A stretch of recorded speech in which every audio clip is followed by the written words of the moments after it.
si vous voulez bien, étudier un passage sur Chaim Pshutim de Chaye Torah. Nous reprenons un peu l'étude que nous avons faite sur Chaim, sur la vie. Et vous allez comprendre tout de suite pourquoi c'est d'une urgence absolue. Il y a un verset, un passage dans Kiddushin, page 80, d'Afp. Ma yitonen Adam Chai, Gever al Chata'av. Alors, la traduction de ce verset qui se trouve dans Echa, c'est de quoi peut-il se plaindre un homme qui vit, Gever, un homme al Chata'av sur ses fautes. Alors, qu'est-ce que ça veut dire? Explication de la Gemara. Kiktiv haou bemitraem al midotav. On parle de quelqu'un qui est en fait en révolte. Il est en colère contre Dieu. Ve'achi ka'amar. Et ainsi dit, ma'itraem al midotav, ve'chi gavar al chata'av. Est-ce qu'on peut vraiment se rebeller contre Hachem? Ve'chi gavar al chata'av. Est-ce qu'il a pris le dessus sur ses fautes? Dayo chayim shenatatilo. Que ça lui suffise la vie que je lui ai donnée. Alors, ça, c'est les mots de l'Agmara qui ne sont pas faciles à comprendre. Simplement, on comprend le sens général. Le sens général, c'est de dire de quel droit tu te plains. Tu as envie? Dis merci. D'accord? En deux mots, c'est ça, plus ou moins. Rashi nous dit Al midotav, c'est un homme qui est en colère. Al korotav ha korototo. Il n'est pas content des événements, de ce qui lui arrive. Ma'itonen adam chai, lama itonen adam al korot abaot alav, dit l'Agmara dans Kiddush, dit Rashi, dans Kiddushin. Pourquoi est-ce qu'un homme se plaint sur ce qui lui arrive? Achar kol hachesed shani oseh imo. Je suis très généreux envers lui. Ah, très généreux. Mais le bonhomme, il se plaint, il n'est pas content. Il ne dit pas que tout se passe bien, il se plaint, il n'est pas content. Non, non, je lui fais beaucoup de chesed, dit Akadosh Baruch Hu. Shenatati lo chaim velo heveti alav mita. Le fait que je lui donne la vie et que je n'amène pas la mort, c'est un grand chesed que je fais avec lui.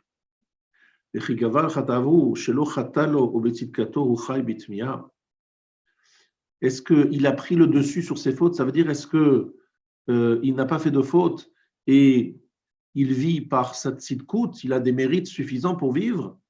En clair, est-ce qu'il peut dire que sa vie est justifiée par ses actes? Non. Donc pourquoi est-ce qu'il vit? Par quel mérite il vit?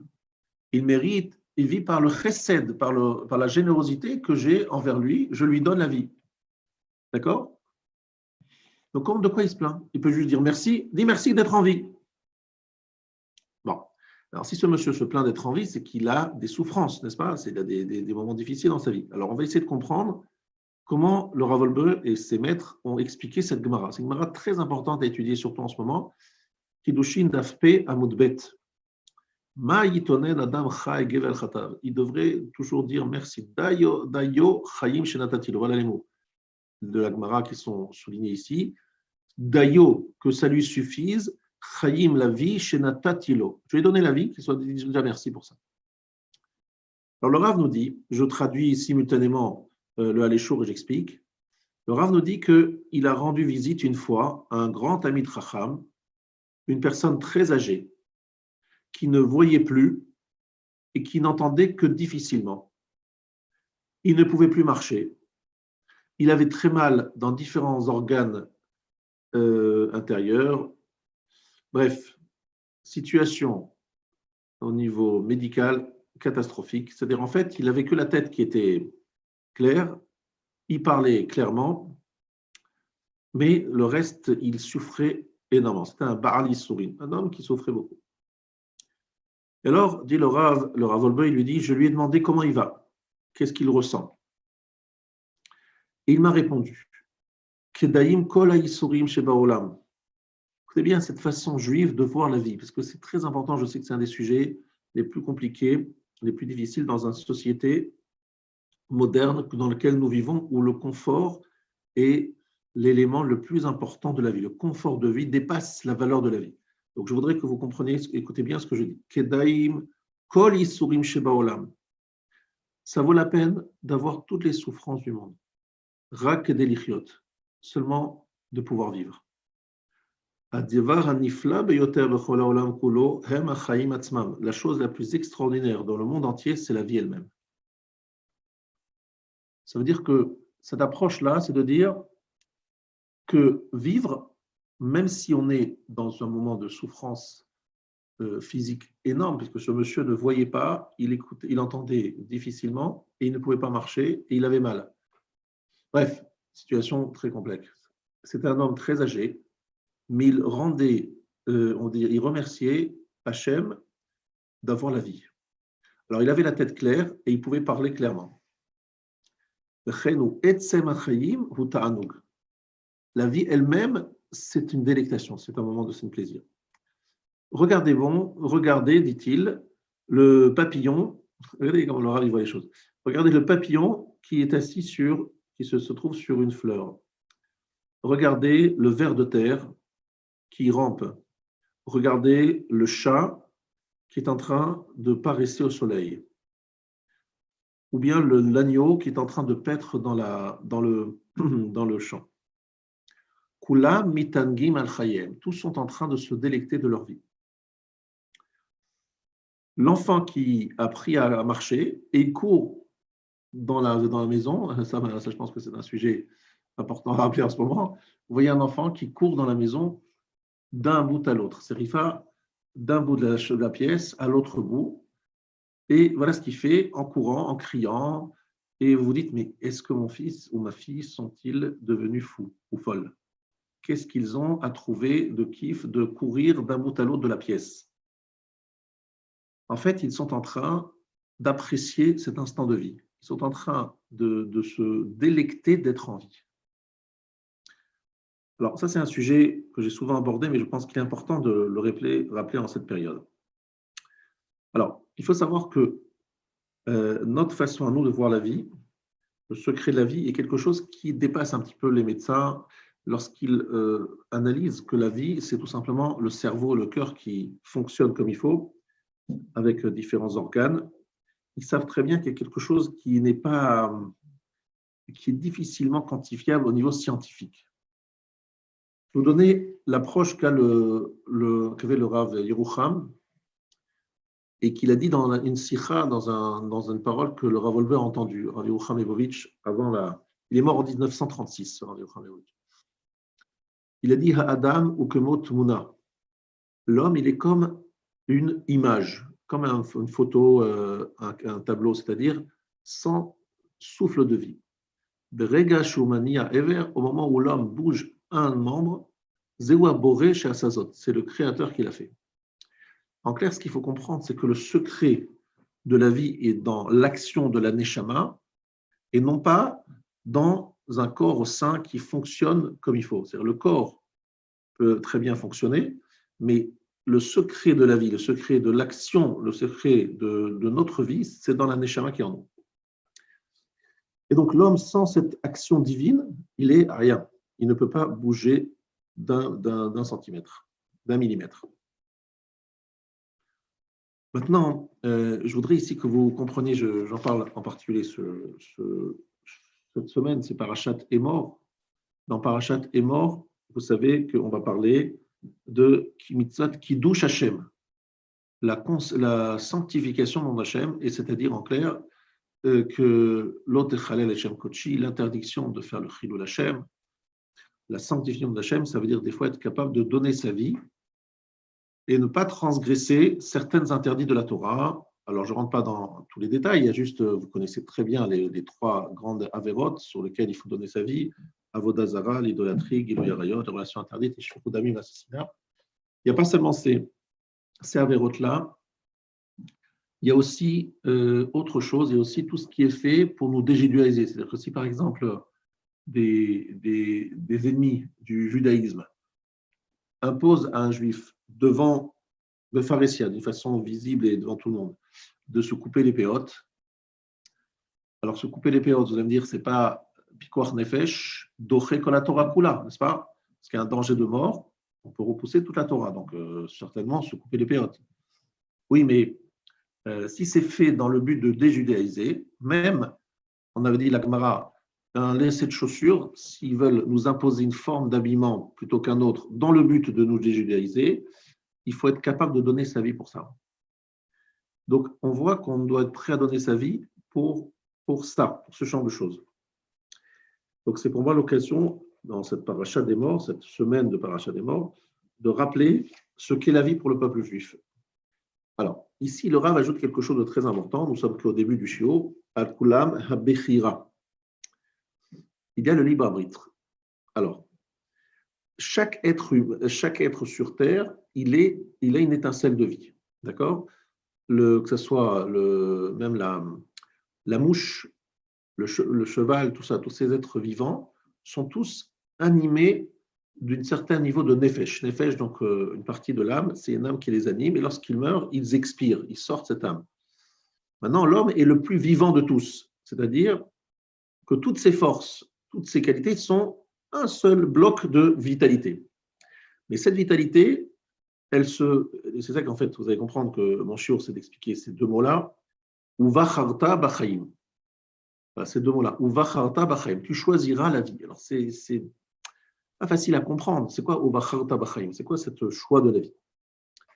Alors, je voudrais ici l'expliquer en disant que d'abord, rappeler ce fameux verset qui se trouve dans Nitzavim, Haïdoti bachem hayom, et hashamayim et haaretz, achaim v'amavet natati lefanecha, habracha vehaklala, ubacharta b'chaim leman tichye ata vezaracha. Donc, je prends un témoin aujourd'hui, le ciel et la terre, la vie et la mort, j'ai placé devant toi. La bénédiction et la malédiction. Et tu choisiras la vie afin que tu vives toi et ta descendance. Les ahava et Hashem Elokecha, pour aimer Hashem ton Dieu. L'ishmoa bekolo, pour écouter sa voix. Ou le davkobo, et pour s'attacher à lui. Ki hu chayecha, c'est lui ta vie, la longueur de tes jours. Al ha'adama, sur la terre. Hashanish ba Hashem la avotecha, qu'Hashem s'est engagé par serment à tes pères, Avraham, Yitzhak, Yaakov, la tête l'aime à leur donner. Donc, ici, je voudrais que vous entendiez bien ce que je vous dis. Il y a ce passouk que nous devons expliquer. Qu'est-ce que ça veut dire choisir la vie? En fait, on dit à quelqu'un, tu sais, tu as le choix, tu peux vivre ou mourir. Écoute, moi, je te conseille de vivre. Hein. Ah, merci, c'est gentil. Tu choisiras de vivre. Évidemment, est-ce qu'il y a un choix de vie? Qu'est-ce que ça veut dire choisir la vie? Je suis en vie, je ne choisis pas de vivre. Ça ne veut rien dire. Je n'ai pas le choix dans la vie. Justement, tout ce qui concerne la vie, je n'ai pas le choix. Oui, peut-être qu'on peut choisir de s'euthanasier, de se suicider, mais on ne parle pas de ça dans ce passouk. On est en train de dire Bacharta B'chaim, on ne parle pas de quelqu'un qui hésite entre le suicide et continuer à vivre. Non. Bacharta B'chaim, c'est un choix de vie qui est un choix continuel, perpétuel. À tout instant, il y a un choix de vie. Mais ça ne veut rien dire. Je suis en vie, je ne l'ai pas choisi, je suis là. On m'a mis là. Que vous voulez que je fasse? Qu'est-ce que j'ai à choisir? Donc, vous avez tous compris qu'ici, la définition de Chaim n'est pas celle que nous avions jusqu'à ce shiur. Chaim, ce n'est pas être en vie, simplement respirer. N'est-ce pas? Alors, il faut comprendre. Il faut comprendre et il faut bien comprendre, surtout dans cette période-là. Alors, il y a plusieurs niveaux de vie. Alors, là, on utilise le mot niveau de vie dans le monde dans lequel nous vivons pour parler du niveau social. D'accord? Est-ce que tu as un hôtel particulier et différentes maisons secondaires dans différents endroits du monde, dans les endroits les plus huppés, les plus chers, ou bien le niveau de vie, ça veut dire que tu vis dans un HLM, 2 pièces, au sommet d'une tour. Bon, c'est vrai que ce n'est pas le même niveau de vie, d'accord? Mais évidemment qu'on n'a pas parlé de ça lorsqu'on parle de niveau de vie ici. Qu'est-ce que ça veut dire « Ubacharta b'chaim » ? Alors ici, je reviens sur l'histoire par laquelle j'ai commencé mon cours. Je suis devant un Tamid Chacham, Zaken Moufla, qui est très âgé, et qui dit « ça vaut la peine, toutes les épreuves dans le monde, rien que pour vivre ». Je vous ai raconté déjà des histoires qui m'ont beaucoup marqué sur justement des choix de vie dans des situations incroyables. Je vous ai raconté déjà que j'ai connu quelqu'un à qui on lui a donné le choix suivant. On lui dit, voilà, si on ne vous opère pas, vous allez mourir dans quelques jours. Si on vous opère, vous allez mourir dans quelques mois, mais avec des grandes souffrances. Alors, les médecins lui faisaient comprendre que, franchement, faire une opération douloureuse et vivre après, dans la douleur, pour de toutes les manières mourir à la fin, franchement, je ne voyais pas trop l'intérêt, quoi. Il ne comprenait même pas quelle était la question. Mais lui, il est allé voir un rave et il lui a posé la question. Et il lui a dit, Kedaï, ça vaut la peine de vivre tous ces moments, toutes ces années, tous ces mois, pardon, de souffrance pour faire une fois une bracha. Une bénédiction, ça vaut la peine. C'est perturbant. Je vais vous raconter une autre histoire. Écoutez bien, parce qu'en ce moment, les gens ils se disent, mais c'est quoi cette vie Eh bien, écoutez bien ce que je vais vous dire. Comment la Torah elle voit la vie, la valeur de la vie, le sens de la vie. Il y avait quelqu'un qui travaillait en milieu hospitalier et il passait tous les jours devant un service de malades en stade terminal. Et il voyait un de ces malades qui lui faisait beaucoup de peine parce qu'il le voyait souffrir énormément et il s'est renseigné. Les médecins ont dit il n'a aucune chance de s'en sortir. Aucune chance. C'est même pas 0,00. Aucune chance. Simplement, voilà, on le laisse mourir. Ça prendra le temps que ça prendra. Il agonise. C'est très douloureux, mais voilà. Et un jour, ce monsieur, il a dit bon, j'ai trop de peine. Je vais débrancher la machine. Comme ça, je vais abréger ses souffrances. Et c'est ce qu'il a fait dans la discrétion la plus totale. Pensant qu'il faisait un acte de chesed. Il était généreux puisqu'il allait abréger les souffrances d'une personne qui, de toutes les manières, allait mourir. Il lui est apparu en rêve, une nuit après, et il lui a dit « Qu'est-ce que tu as fait là ?» Alors, il lui dit « Mais qu'est-ce que c'est ce que j'ai fait? J'étais sympa, j'ai voulu te rendre service. » Il lui dit « Tu ne comprends pas. J'avais encore ces 3 jours à passer sur Terre. 3 jours, c'est vrai que j'allais mourir dans 3 jours. Mais si j'avais passé ces 3 jours, j'aurais payé par ces difficultés, ces souffrances, toutes les avérotes que j'avais dans le compte. Là, tu as abrégé ma vie. Donc maintenant, j'arrive là-haut, je n'ai pas fini payer mon compte. Or, payer là-haut, c'est toujours plus douloureux et compliqué que de payer ici-bas.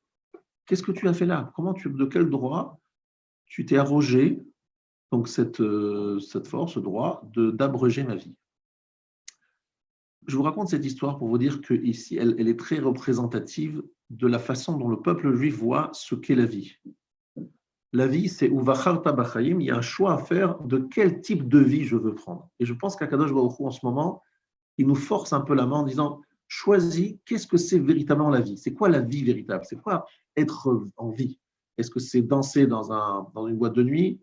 Est-ce que c'est sortir avec des copains au restaurant? C'est ça, the vie, c'est ça, en fait, ça. Je ne dis pas que c'est interdit, je dis juste que, en tout cas, aller au restaurant, dans une boîte de nuit, je pense que c'est interdit, mais aller dans un restaurant, ça peut être trop tard. Mais ce que je veux dire, c'est que ce n'est pas, entre guillemets, ce style de vie, ou Vacharta Bachayim, ce n'est pas celle-là dont parlait le Zaken Mouflag, ce monsieur âgé qui était dans une situation où il était dans une prison, son corps c'était une prison, on est d'accord, il n'entendait pratiquement plus, il fallait crier très fort pour qu'il entende, et il ne voyait plus, et il avait mal, et il ne pouvait pas se déplacer. Franchement, ce n'est pas une vie. Et il est très âgé, donc on peut se dire, voilà, bon, finalement, c'est quoi cette vie? Il dit, quelle grandeur qu'Hachem a donné cette vie. Il remercie Hachem pour lui avoir donné la vie. Mais quelle est la valeur de la vie? C'est choisir en fait le type de vie que je veux vivre. Ce type de vie, il faut faire ce choix et comprendre la valeur de la vie. C'est pour ça que vous avez une totale différence entre l'euthanasie vue par les non-juifs, mais les non-juifs aujourd'hui, ils ont évolué énormément. Il faut savoir qu'aujourd'hui, dans le monde goy, une vie non confortable, une vie de souffrance, c'est une vie qui ne vaut pas la peine d'être vécue. Je pense que vous posez la question à n'importe qui dans la rue, on vous dira, voilà, est-ce que vous pensez que ça vaut la peine de vivre une vie de souffrance dont on sait qu'elles ne s'arrêteront jamais, il y aura toujours la souffrance, et c'est pour des années. Est-ce que vous ne pensez pas que c'est mieux d'abréger la vie? Donc c'est un débat national. Est-ce que l'euthanasie volontaire est permise? Mais comprenez bien que, en vérité, la réponse, elle est connue. c'est que non, ça vaut la peine de mourir, mais personne qui a le droit, qui peut s'arroger le droit d'abréger la vie, ça évidemment, c'est évidemment problématique. Mais tout le monde comprend cette logique-là. Alors nous, on dit non, c'est-à-dire qu'en fait, il y a un choix à faire. C'est bien ce que je vous dis. Même d'un juif qui est shomer Torah mitzvot. C'est bien ce que je vous dis. Même un juif qui est shomer Torah mitzvot, je ne suis pas en train de vous dire quelque chose de simple, qui est évident. Je vous dire, oui, la vie, c'est faire la Torah et les mitzvot. Évidemment, on sait tous que c'est ça la vie. Mais la notion de bechira, de choix de vie, est quelque chose de perpétuel et continuel. C'est toujours aujourd'hui qu'il faut être bocher b'chaim. Ça veut dire quoi, bocher b'chaim? C'est de comprendre que la notion de chaim vient de la bechira. Alors écoutez bien, ça c'est un mot très fin pour que vous compreniez bien. Si je peux être bocher, alors bocher tabachaim. Et je vais expliquer ce que dit ici le Rav.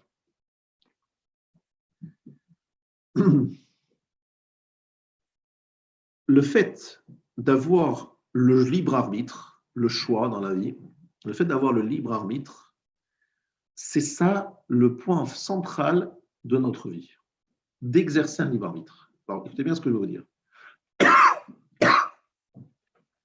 Il me semble, je ne suis pas au niveau de donner des avis sur ce genre de sujet, mais je voudrais quand même le dire mon sentiment, que dans une situation classique et normale, de vie normale, entre guillemets normale, oui, pas comme celle que nous vivons aujourd'hui, quelque part, nous pouvions vivre une vie sans bechira, sans exercer notre libre arbitre, c'est-à-dire vivre une vie dictée par la pression sociale, par ce que les gens vont dire ou ne pas dire sur ma présence ou non à la synagogue, sur ma façon de prier, sur ma façon d'être à l'étude ou pas. Et quelque part, Akadosh Baruch Hu a enlevé cette pression sociale, parce que derrière mes murs, je peux faire ce que je veux.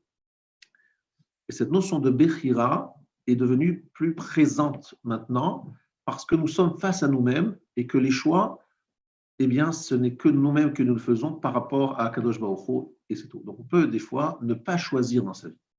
On peut par exemple être un homme qui a vécu, il est né à Mnebrak, dans une famille très, très, très religieuse, et finalement n'avoir jamais choisi, si oui ou non, n'avez jamais choisi. J'ai jamais choisi de vivre une vie de Torah ou pas, c'est que je suis né dans un milieu où ça ne se fait pas de faire autre chose. Vous comprenez?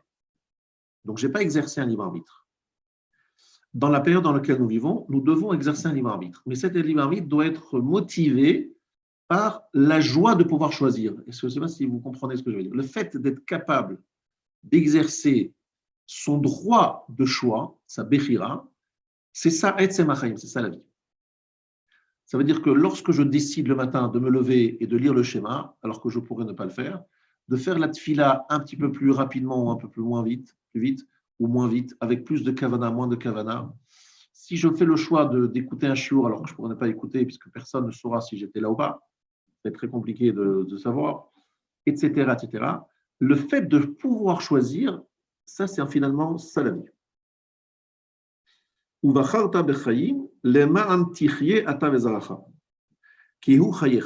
maintenant, je vais vous dire quelque chose de nifla, d'extraordinaire qu'a dit le Rav Moshe Shapira. Il a dit que Chaim est au pluriel. Chaim est au pluriel parce qu'en fait, et ça, je sais que ce n'est pas facile à comprendre, mais je voudrais que vous vous concentriez, vous comprenez bien ce que je veux dire. C'est qu'en fait, c'est quoi la Chaim, la vie au pluriel? Évidemment, on sait qu'il y a la vie ici et la vie plus tard. Bon, ce n'est pas pour ça que je suis venu vous parler ce matin. C'est qu'en fait, je veux expliquer que la vie choisie ici, le niveau de vie, alors maintenant vous avez compris que je ne parle pas du niveau de vie social, je parle du niveau de vie spirituel que j'ai choisi ici, c'est exactement celui qui continuera après 120 ans.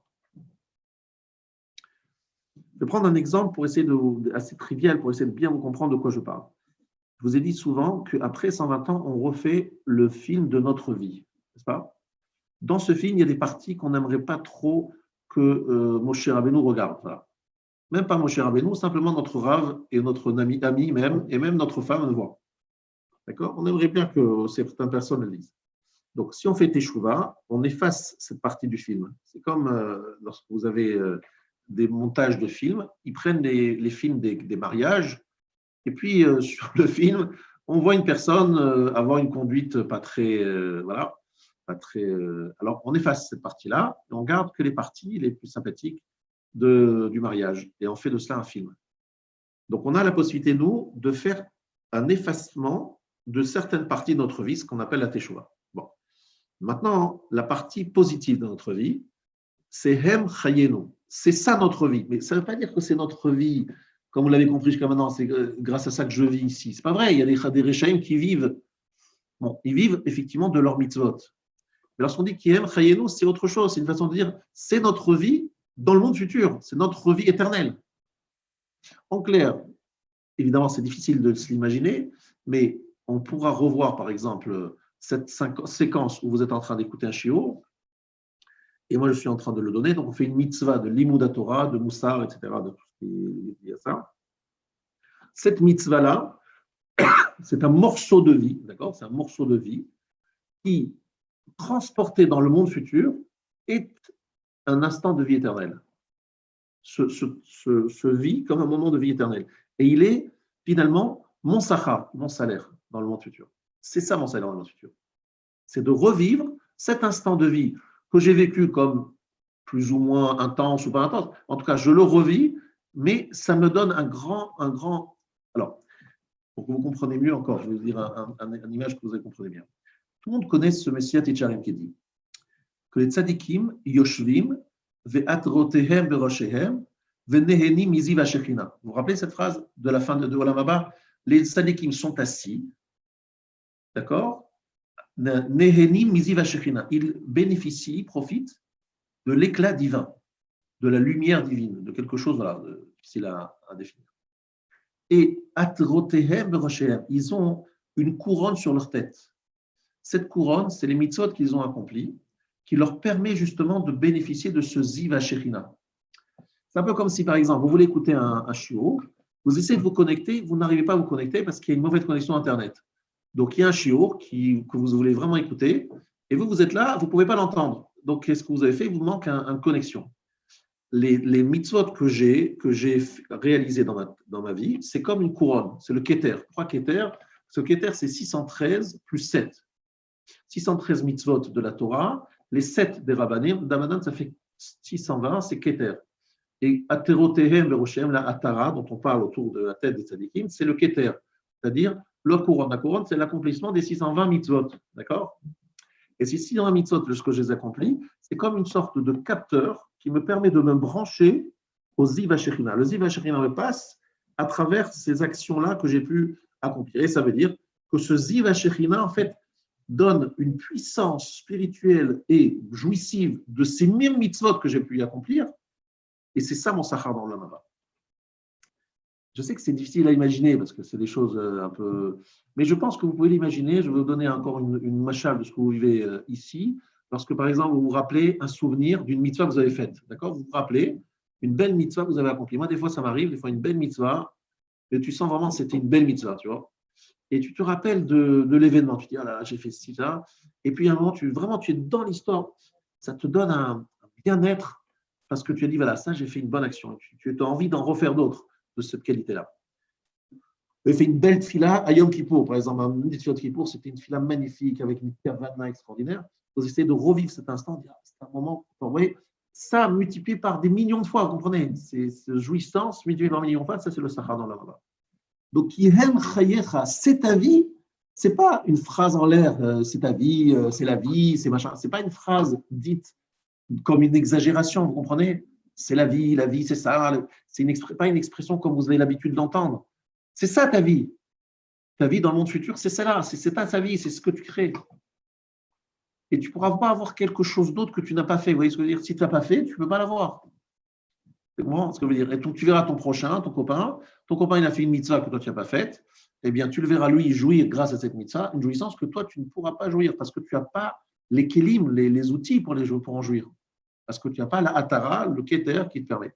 Alors, par exemple, vous pourrez retrouver ça dans le Chavetz Chaim. Chavetz Chaim, dans son livre sur Shmirat HaLashon, il explique longuement le fait que chaque mitzvah, puisqu'il y a Ramach et Vavav, ou chez Sagidav, les 248 membres et 365 nerfs, et en fait, il dit que chaque mitzvah, si on peut dire, donne une vitalité à un des membres ou à un des nerfs. Et c'est ce que j'ai expliqué dans un shiur il n'y a pas longtemps, que le Tisha B'Av, 365 jours par an, Tisha B'Av correspond à Guidan Haché.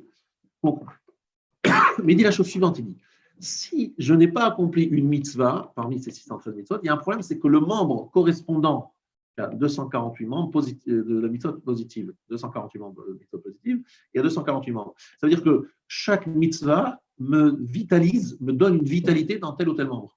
Donc il dit, lorsqu'on se relèvera après 120 ans, il nous manquera les membres correspondant aux mitzvot qu'on n'a pas accomplis. Vous comprenez? C'est pour ça que je conseille, pas moi, Rav Moshe Soloveitchik, il conseille de faire le Sefer HaChinuch, le Sefer HaChinuch ou d'autres Sefer qui résument toutes les mitzvot. Pourquoi? Parce que si tu as étudié toutes les mitzvot, il y a certaines qu'on ne peut pas accomplir aujourd'hui parce qu'il n'y a pas le Beth Amikdash, il y a plein de choses qui manquent. Mais si tu les as étudiées, peut-être que c'est considéré comme si tu les as accomplies. C'est ce que je veux dire? Donc en tout cas, et si tu n'avais pas la possibilité de les accomplir, évidemment. Donc, ça pour vous expliquer que Kihem Chayenu ou Bacharta Bachayim, c'est choisir vraiment une vie. C'est une vie éternelle, mais ce n'est pas une vie à comprendre au premier degré. C'est la vie qui continue. C'est pour ça que ça s'appelle Ve'ha'arachta Yamim. Tu vas allonger les jours. Toujours, je n'avais jamais compris jusqu'à ce que Rav Shapira m'explique.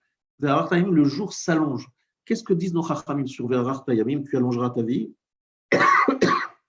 Ils disent à plusieurs reprises, c'est la Olam Haba. Dans le monde futur, tu auras les jours allongés.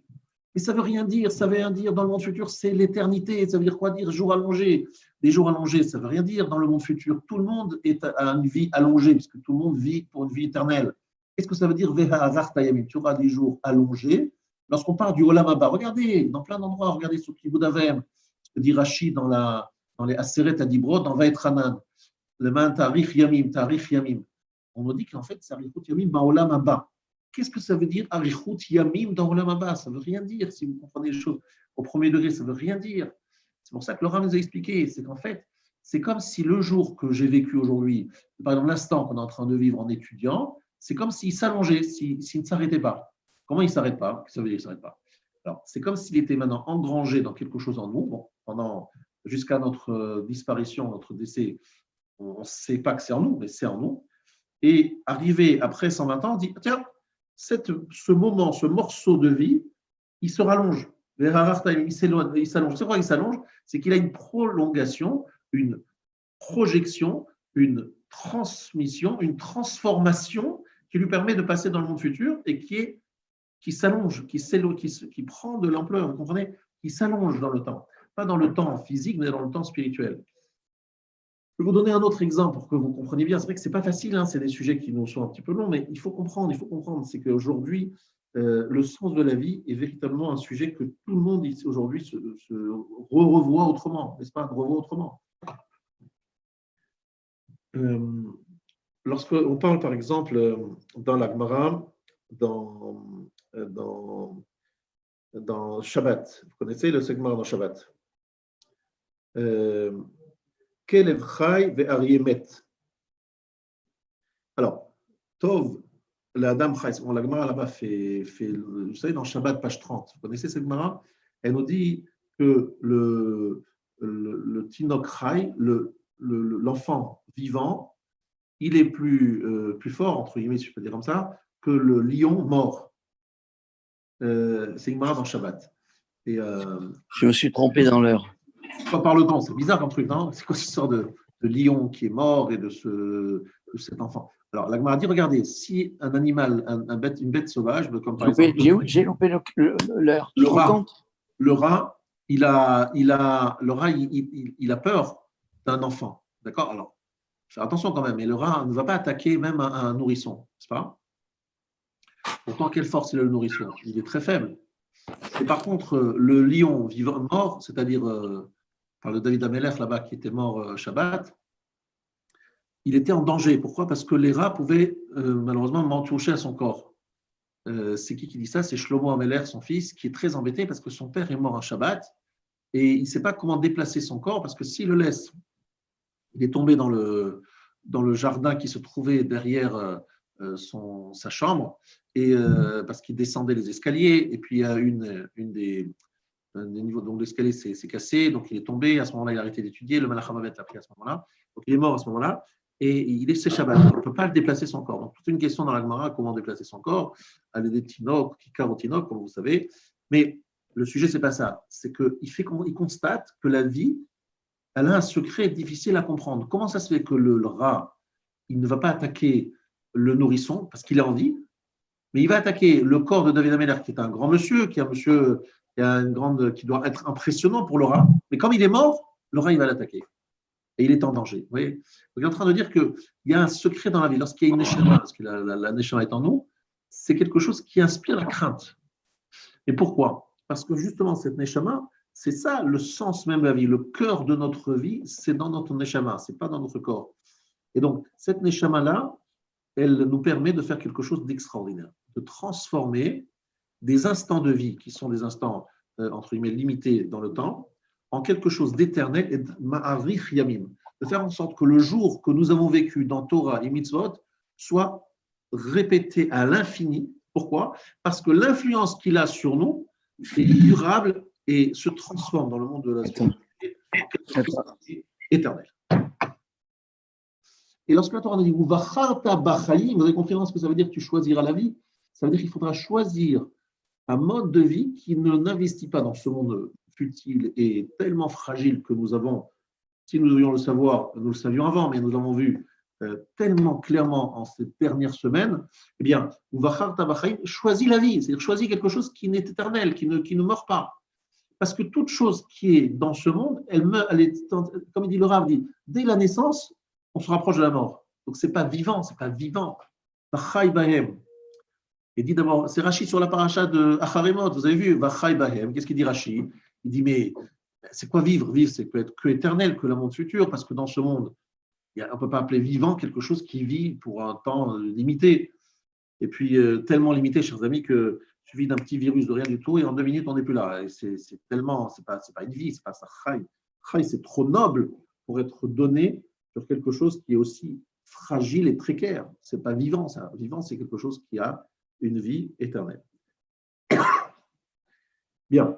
Alors, je reviens au début de ce shiur pour vous expliquer un petit peu ce que j'ai voulu vous apprendre aujourd'hui. Ma yitonen adam chai gever el chatav. De quoi peut-il se plaindre un homme qui vit gever, alors a priori, un homme, gever, c'est un homme aussi, al chatav sur ses fautes. Alors, explication de la Gemara. Comment un homme peut-il se plaindre? Est-ce qu'il a été plus fort que ses fautes? Est-ce qu'il n'a jamais fauté? Est-ce qu'il est un tzaddik? Et donc, s'il n'est pas tzaddik, par quel mérite il vit? Alors, le chesed Hashem, parce que Hashem est généreux avec lui. Alors, qu'est-ce qu'il doit dire tous les jours? Merci. Et qu'est-ce qu'il est en train de se plaindre? Tu as envie? Dis merci. Tu as envie, dis merci. Tu crois que tu mérites d'être en vie? C'est Hashem qui te fait un chesed, il est gentil avec toi, il te laisse en vie. Dis merci. Oui, mais vous êtes gentil, monsieur le rabbin. Mais moi, je n'ai pas envie de vivre dans ce genre de vie. Vous me dites, je dois dire merci Hashem. Mais, dit le Rav, j'ai rendu visite à un Talmid Chacham âgé, malade, qui n'entendait très mal, qui ne voyait plus, qui ne pouvait plus marcher, qui avait des souffrances. Et je lui ai dit, alors, comment ça va? Enfin, façon de parler, comment ça va? Il a répondu, il a dit, ça vaut la peine toutes les souffrances du monde, mais vivre. Ça vaut la peine de souffrir toutes les souffrances du monde pour vivre un instant. La chose la plus extraordinaire qui est dans ce monde, c'est la vie elle-même. Mais ce n'est pas du tout l'approche moderne, ça c'est pas vrai. Un homme qui souffre, il a envie de mourir, il dit je préfère mourir, et là pourquoi vivre, à quoi ça sert? Si c'est pour souffrir, ça ne sert à rien.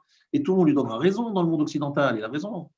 Eh bien, ce Chacham, ce Talmid Chacham, il dit le Hémet, mais il dit que la vie dans laquelle il parle, c'est la valeur de la vie, il faut vraiment la comprendre. Ce n'est pas la vraie valeur de la vie, c'est que c'est une vie qui se rattache à quelque chose qui est éternel, c'est-à-dire quelque chose qui n'est pas, qui est transformable entre cet instant de vie d'ici et la vie future.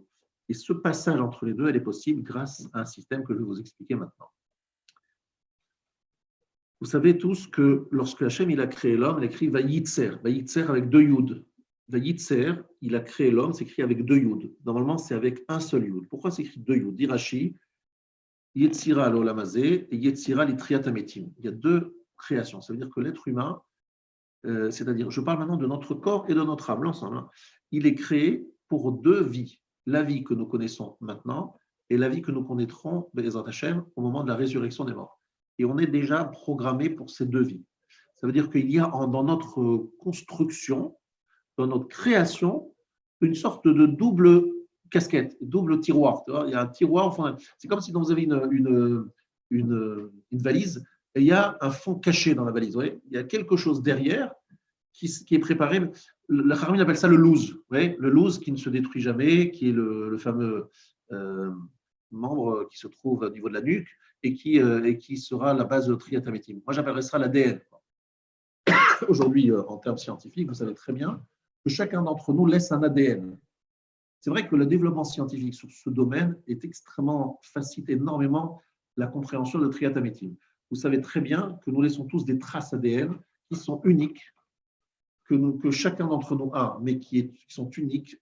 Et on peut, à travers le trace ADN, redécouvrir qui était là, qui n'était pas là, parce qu'elles n'appartiennent qu'à une seule personne au monde. On est d'accord, c'est bien ça la trace ADN.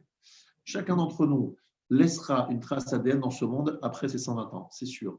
Et pas seulement une, mais beaucoup de traces ADN, par exemple ses cheveux, tout ce qui fait partie de lui-même. Il faudra après retrouver cette trace ADN, cet élément ADN, et théoriquement, scientifiquement parlant, on pourrait reconstruire un corps à travers un ADN, en le multipliant, évidemment. Évidemment, aujourd'hui, on n'a pas la technologie pour le faire, et sur le principe, ce loose dont on a parlé jusqu'à présent, de façon un peu bizarre, on disait, ah, c'est quoi ces paroles de famille? C'est quelque part quelque chose qui existe, quelque chose d'éternel en nous. Quelque chose qui ne. Je vous dis, encore une fois, on pourrait trouver la trace ADN de gens qui ont vécu il y a 3000 ans, il y a 5000 ans. D'accord? Si on savait où elles étaient, mais elles existent, elles sont là et la trace ADN existe. Bon. Ça, pour vous expliquer quelque chose de très intéressant, c'est que Akadosh Baruch Hu, lorsqu'il a créé cet ensemble corps et âme, il a créé un ensemble avec deux tiroirs. Maintenant, le chidouche que je vous dis, c'est que même dans ce monde, Baolam Aseh, le fait qu'il y a triatamétime qui existe, c'est déjà une traduction dans notre vie aujourd'hui. Comment? Ça veut dire qu'en fait, il faut comprendre comment ça se forme. Ce que je vous dis ici, c'est ce que j'ai compris du Ramchal dans Date Vunot. Le Ramchal, il explique ça. Il dit qu'en fait, l'âme, son rôle est unique. C'est aussi une création, l'âme. L'âme, c'est aussi un être créé dont la seule façon pour elle de s'élever, d'abord de grandir, de prendre de la hauteur spirituelle, c'est d'influencer le corps. Si elle influence le corps, elle s'élève. Elle n'influence pas le corps, elle ne s'élève pas. Elle ne peut pas s'élever toute seule. Même à l'époque de Triatamétime, attention à ce que je vous dis, c'est quelque chose qui est un chidouche que peu de gens savent. Même à l'époque de Triatamétime, il y aura le corps qui va se relever, vous savez bien, mais la façon de s'élever de l'âme, parce que l'âme continuera à s'élever à l'époque de Triatamétime, qui précède le Olam Haba, parce que les gens confondent, ils pensent que Triatamétime, c'est Olam Haba. Non, Triatamétime, c'est dans ce monde, et Olam Haba, c'est après, dans le monde à venir. On détruira tout ce monde, le monde que nous connaissons, il y aura un Olam Haba, un monde à venir. Mais dans le Olam Hazé, il y a Triatamétime, il y a la résurrection des morts. Dans cette résurrection des morts, l'âme continuera à s'élever avec un corps très différent de ce que nous connaissons aujourd'hui, pas très différent physiquement, mais très différent spirituellement parlant, beaucoup plus propre, beaucoup plus fort spirituellement, beaucoup plus capable d'accéder à un niveau élevé spirituel. L'âme sera elle-même reboostée parce qu'elle va venir dans le monde là-haut, elle va revenir sur Terre avec beaucoup plus de force spirituelle. Bref, il va y avoir un ascenseur spirituel que va faire l'âme avec le corps et qui va s'élever beaucoup plus vite et d'un niveau beaucoup plus élevé que ce que nous connaissons aujourd'hui. Mais le système n'a pas vraiment changé. C'est toujours deux éléments, une neshama et un corps, et une neshama qui influence le corps, et qui le transforme. Tout ça pour nous amener vers une vie éternelle qu'on appelle Olam Haba, qui est induite non pas par l'âme elle-même, c'est une erreur de croire l'âme, mais l'ensemble âme et corps. C'est-à-dire que le corps va passer dans l'Olam Haba, un peu comme le corps d'Eliyahu Hanavi. Vous savez, Eliyahu Hanavi, il n'est pas mort. Il est rentré sur un char céleste qui descendait du ciel, et il est monté dedans dans le ciel. Alors, ce n'est pas que son corps, avec sa chair, va monter là-bas, mais il y a une partie de l'être créé qui s'appelle le corps, un peu très différent du corps que nous connaissons, qui ne mange, qui ne boit pas, qui n'a pas de relation sexuelle, mais ce corps-là va rentrer dans le monde qu'on appelle Olam Haba, et là, ce sera la finalité, c'est d'avoir transformé ce corps très matériel et très matérialiste vers quelque chose de très spirituel, et il pourra accéder, comme Eliyahu Hanavi, dans ce monde de la spiritualité. Donc c'est ça le boulot, c'est ça notre travail sur Terre. Donc vous avez compris que Chaim dont je parle, c'est un Chaim compatible. C'est un peu comme si je trouvais quelque chose de compatibilité. Lorsque vous achetez un appareil électronique comme un ordinateur, vous vous demandez est-ce que cette file, c'est compatible à tel ou tel appareil. Vous avez un appareil électronique et un autre appareil électronique, et vous cherchez à faire une compatibilité entre les deux. Vous dites, est-ce que c'est compatible ou pas? Si c'est compatible, je vais pouvoir projeter tel film parce que j'ai un vidéoprojecteur, j'ai un ordinateur, je mets ensemble.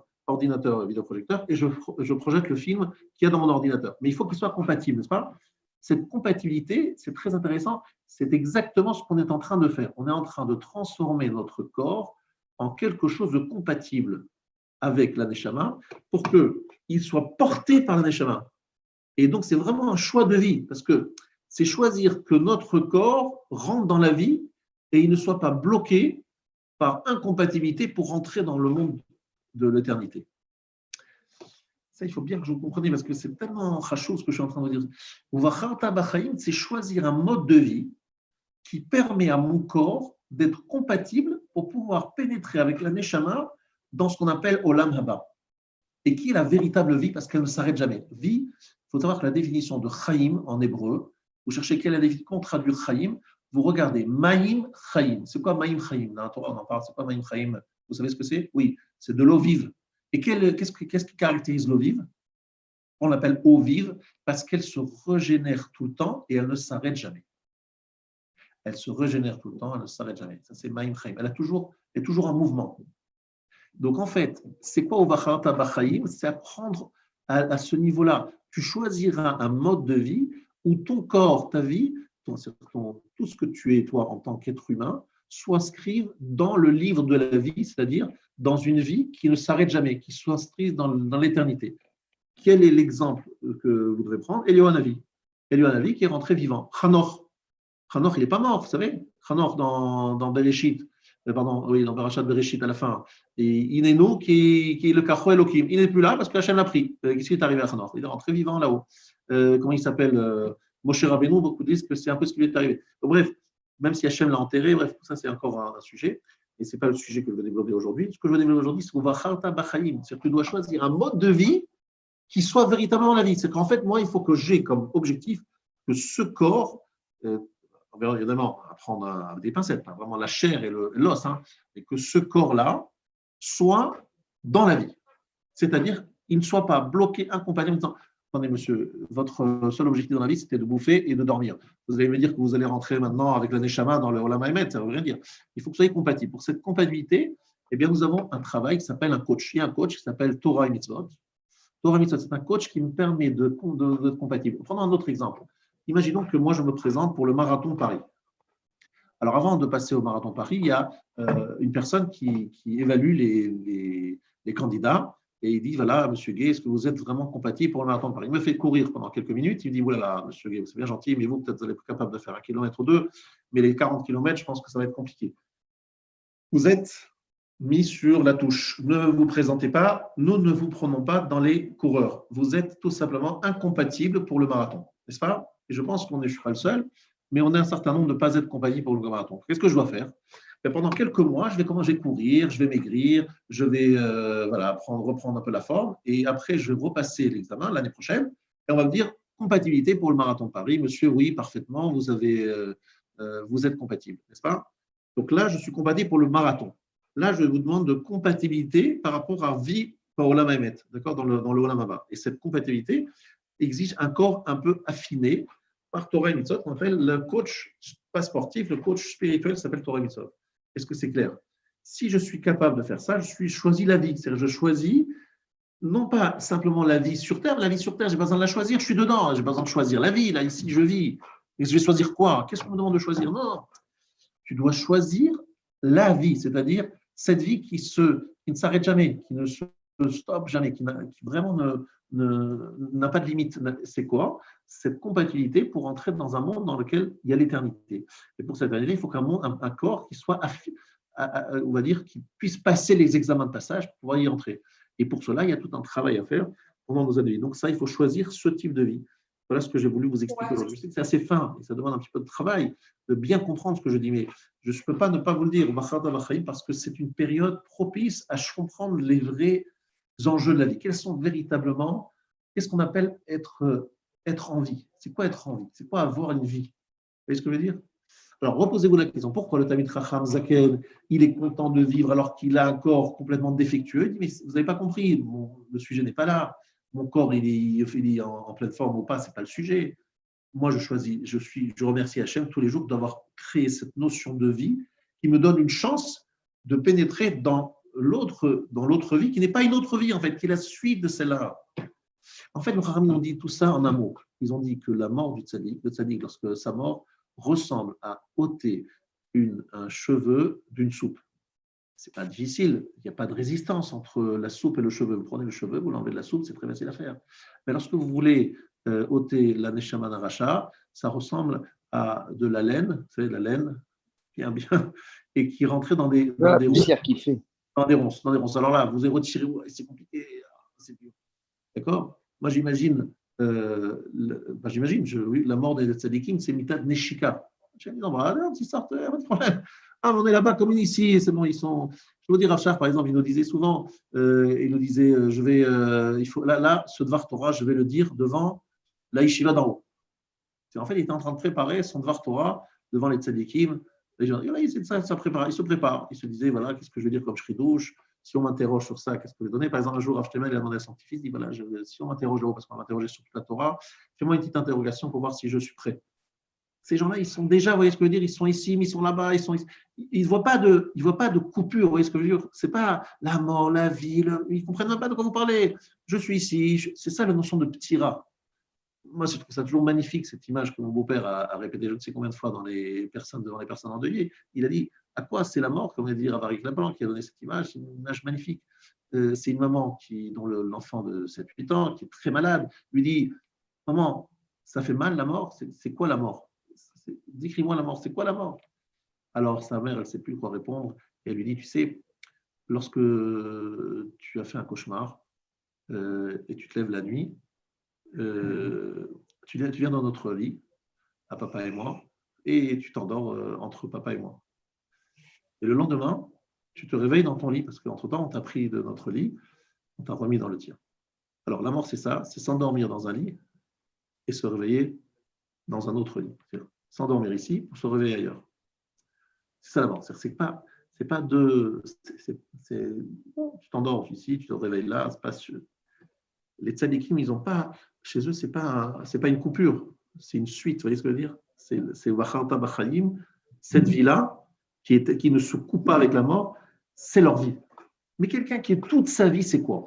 C'est avoir encore une voiture, avoir une belle maison, acheter encore de nouveaux habits, racheter, d'avoir un truc kavod, avoir de l'argent, avoir des femmes, et d'avoir plus que son prochain. Si c'est toute sa vie, c'est ça. Lorsqu'il meurt, qu'est-ce qui lui reste? Il ne reste plus rien. Il s'est dit, oh là là, quel vélo, j'ai tout perdu, ça y est, ma vie, c'est plus rien. Si c'est tout ça, sa vie, il laisse effectivement beaucoup de choses derrière lui. Et celui dont la vie, le sens de la vie, la vraie valeur de la vie, c'est ce que j'ai expliqué maintenant, ce sont des choses qui sont spirituelles. Il est là, il est ici. Nifta, petit rat, c'est juste, il est parti. Il a dit au revoir, bientôt, pour Triatabetim. Il est juste parti dans une autre pièce. Ça, il faut bien comprendre ce que c'est Vacharta B'Chaim. Voilà un petit peu le message que je voulais vous transmettre ce matin. Et je voudrais vous dire que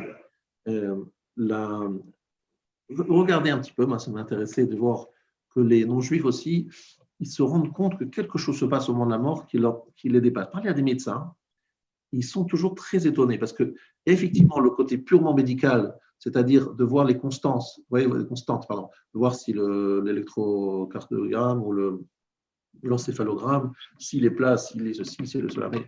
Mais au-delà de tout cela, ils sentent bien, ceux qui malheureusement voient souvent la mort, côtoient la mort, ils voient souvent que la notion d'expirer, neshama, neshima. Neshima, c'est l'expiration. Comme s'il sortait quelque chose, il y avait quelque chose qui sortait du corps. Le corps, ce n'est pas un appareil sophistiqué qui fonctionne, c'est un appareil qui fonctionne et qui bouge par le nefesh, ruach, neshama qui se trouve à l'intérieur de lui, en particulier le nefesh.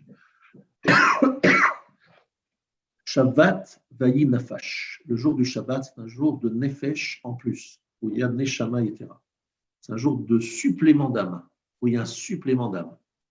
Donc, Rabotai, ce qu'il faut bien comprendre, c'est que neshama, neshima. Et il faut bien comprendre que c'est ça qui est le secret de notre vie. C'est ça qui nous donne la vie et qui nous permet de nous déplacer. Un homme, sinon, il serait mort. C'est Akadosh Baruch Hu, à travers la neshama, qui lui donne cette sensation. Mais le but, ce n'est pas de rendre la neshama pure, c'est de rendre un corps compatible avec cette Neshama. C'est ça qu'il faut bien comprendre. C'est vrai qu'on peut se tromper. Il faut donner un corps compatible avec cette Neshama, c'est-à-dire qui a pris une forme, qui s'est transformé, transcendé, qui véritablement a pris une autre forme et qui activité qui lui donne la notion de Chaim au pluriel, des Ha'arach Taïm. Voilà un petit peu le message que je voulais, le partage que je voulais vous faire sur le cours de Rav Wolbe sur Chaim Apshutim, la vie simple et la vie qui est Bachata Ba Chaim, la vie. Rappelez-vous de ça. Le Rav nous dit toujours, là, Moshe Chaper a dit quoi? Ça vaut la peine d'investir tellement sur cette vie qui est si limitée dans le temps. 70 ans, 120 ans, je ne sais pas. Pourquoi tellement d'investissement? Ce qui nous vaut, c'est la vie qui ne s'arrête pas, au contraire, qui augmente, qui s'allonge. Et on peut allonger la vie, allonger nos jours, en remplissant encore et encore notre vie de Torah, de mitzvot, de Maasim Tovim. Donc chaque instant, merci Hachem de ce grand chesed, ce cadeau que tu nous donnes d'être en vie. Voilà, Rabotai. Je vous souhaite à tous une Merci, Rav. journée. Je vous donne Merci, Rav. à 11h. D'accord?